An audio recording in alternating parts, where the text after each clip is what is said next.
Good morning, good afternoon, good evening.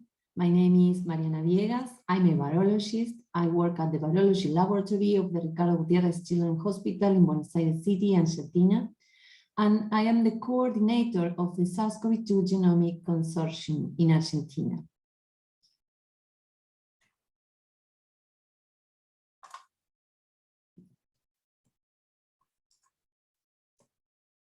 First of all, I would like to tell you how the Argentine SARS-CoV-2 Genomic Consortium is made up of. We are more than 100 researchers and healthcare professionals working in a coordinated and collaborative way throughout the country.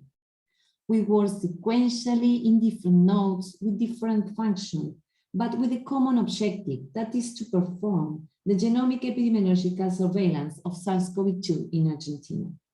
As you can see on this slide in this map, all this work is carried out at a federal level. The PAIS project began in March 2020 with the objective that I just mentioned, which is based on genomic evolutionary studies performed by NGS.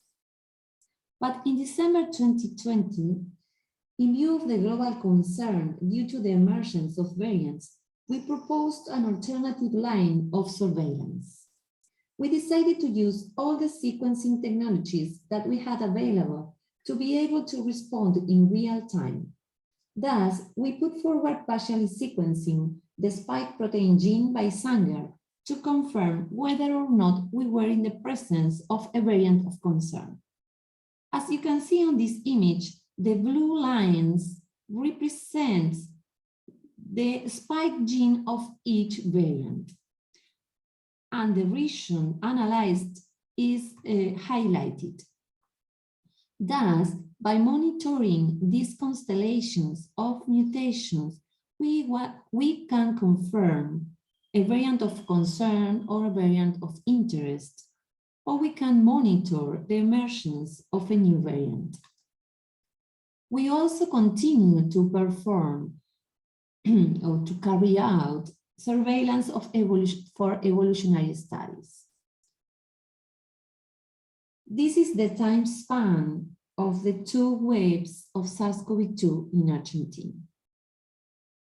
In this example of our first strategy, in which we perform whole genome sequencing by NGS and evolutionary analysis, the phylogenetic tree on the left allowed us to assign lineages to the Argentine genomic sequences.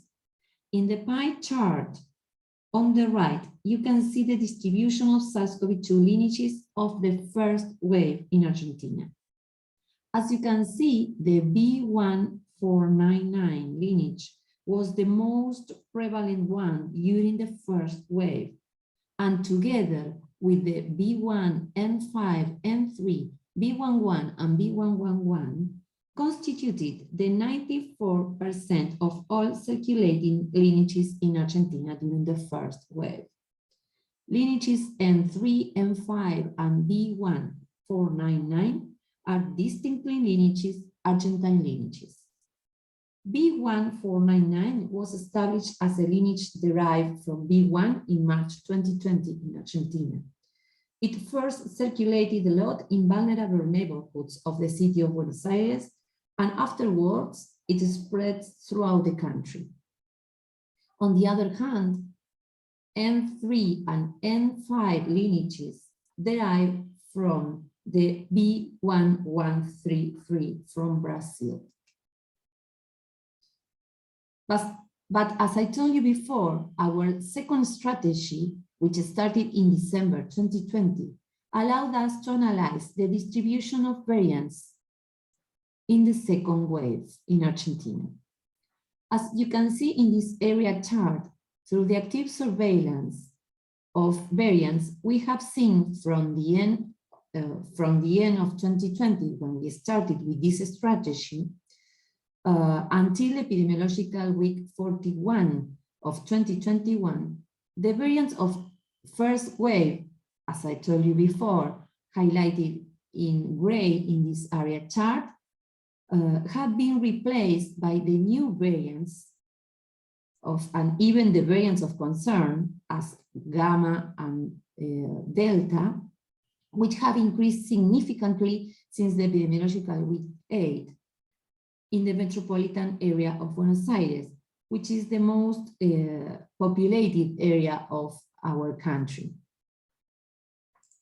At the country level, the second wave was driven mainly by the gamma variant that is represented in green in this area chart, although with a heterogeneous distribution all over the country. Currently, in the epidemiological week 49, an increase in Delta is observed in all the analyzed regions of the country, being 100% of all the variants circulating in the metropolitan area of Buenos Aires. And so far, the Omicron variant has not been detected in local transmission. With this presentation, I have tried to summarize all our work in this moment.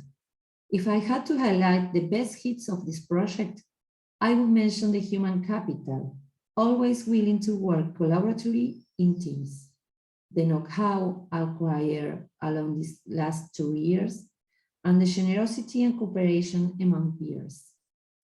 On the other hand, the challenges presented in this project were the low budget we had, the import restrictions, the bureaucratic procedures at the customs, and finally, the scarce availability of laboratory reagents from the high-income countries' companies.